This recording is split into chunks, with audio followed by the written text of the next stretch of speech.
Hello everyone, welcome to Web Solution. In today's video, I'm going to show you how to add your relationship status on IMVU.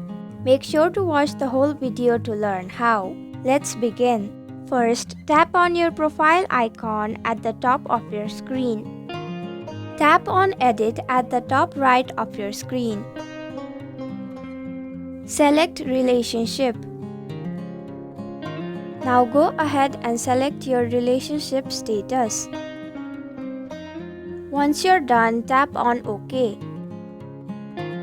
And that's it. This is how you add your relationship status on IMVU. I hope you found this video helpful. If you did, please click the thumbs up button. If you have any questions or thoughts, type them in the comments below.